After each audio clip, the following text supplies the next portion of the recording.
Georgia's defensive line, once again, is going to be at the top of the sport. And that is because of players such as Christen Miller, who I view as a potential first-round pick. In fact, I'd say likely first-round pick in the 2026 NFL Draft. And also someone who could be the best defensive tackle in all of college football, competing with Peter Woods and Zane Durant and others for that spot.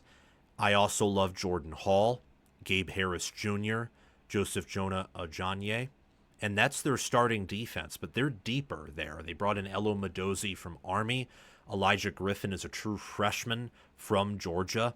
Not that that really matters. All that matters is that he was elite and also happened to be from Georgia. Georgia typically produces tons of elite prospects. I think they're the hottest high school state right now in terms of talent production and leveling up their talent production. They also have Xavier McLeod in that defensive tackle group and Justin Green at defensive end as well. This is a unit that is going to get after opposing quarterbacks and that is going to stuff you in run defense.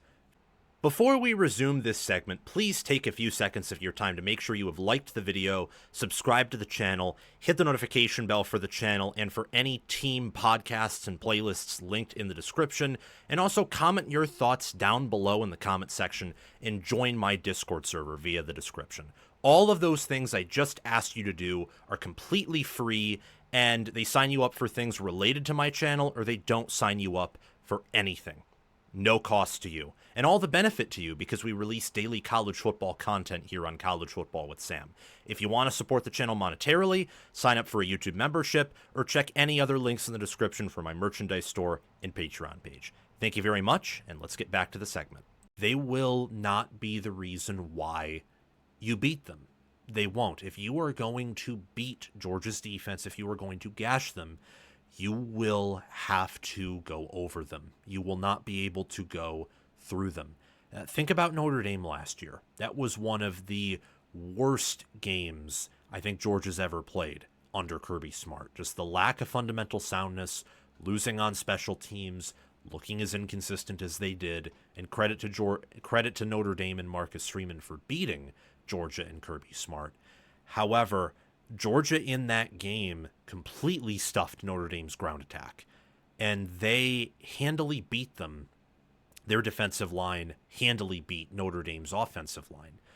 But Notre Dame had the superior passing attack when it mattered, and they won the special teams battle and the turnover battle. And those are big, important things. You look at their game against Texas in the SEC championship game in regular season. They shut down Texas on the offensive line. Texas couldn't run the ball at all, so then they were put in an uncomfortable position where they had to put Ewers in and have him throw at a much higher volume than he's used to, and that Texas wanted him to. Again, circling back to the interior of this line and Christen Miller. He had an 82.2 PFF grade with 385 snaps and 1.5 sacks. Georgia doesn't return/bring in a lot of sacks. They don't have a ton of returning production there. But they also have some at linebacker, which we're not talking about today. However, given how they recruit top 100 players in abundance, 5 stars in abundance, given how they develop there, who Glenn Schumann and Kirby Smart are as defensive minds, I'm not concerned even with the fact that Jordan Hall is a 44.9 PFF grade with 49 snaps, or that Joseph Jonah Ajanye doesn't even have a 60 PFF grade with limited snaps. I have some concerns as to whether maybe those players will be some of the best in America or not, but they have Christen Miller for that. Gabe Harris comes back with 2 sacks, just under 200 snaps overall and a PFF grade in the 60s, and Elo Modozie at a 74.3 PFF grade coming over from Army with over 500 snaps.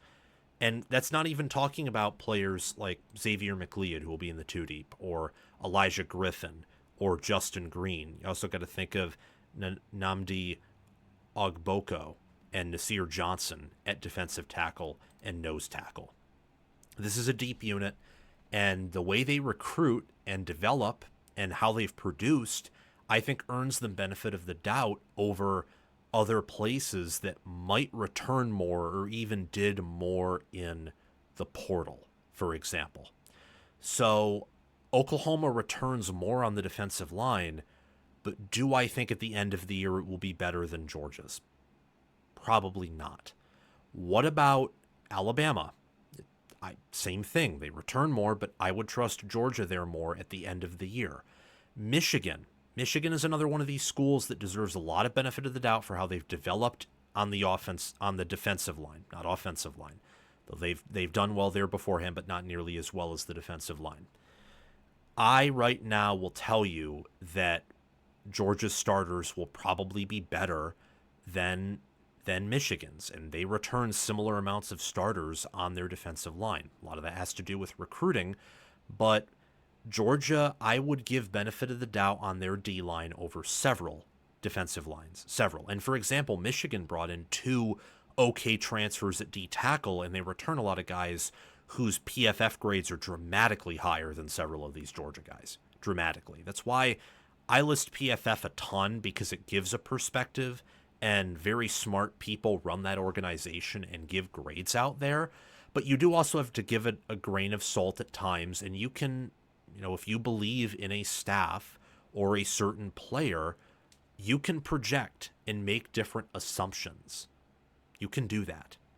And I'm doing that with Georgia here. I think that this defensive line will be among the nation's best. It'll be up there with Clemson, with Penn State, with Michigan, Oklahoma, Oregon.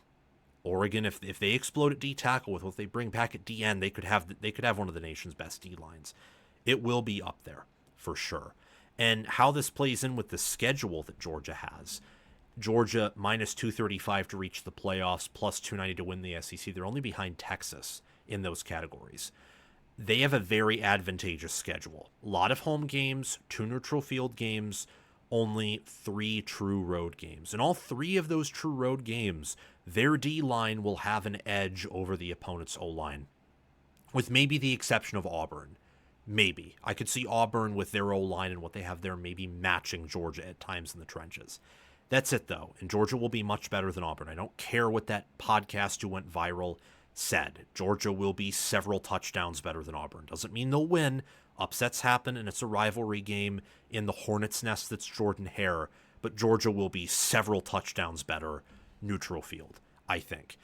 Alabama, I think that there's a chance they have a trench edge there with their D-line superior to Alabama's O-line.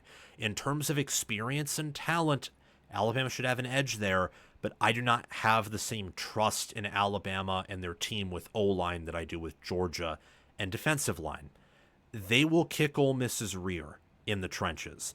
With Texas, there's enough inexperience on that line, and the line is thin enough to where I think Georgia will probably have an edge with their D-line over the Texas O-line. Florida, if healthy, and Georgia Tech, if healthy, are 2 teams on the schedule who could have a trench edge over Georgia with their O-line against the Bulldogs' defensive line. However, neither of those opponents are on the road. They get Florida off of a bye and have superior coaching to Florida.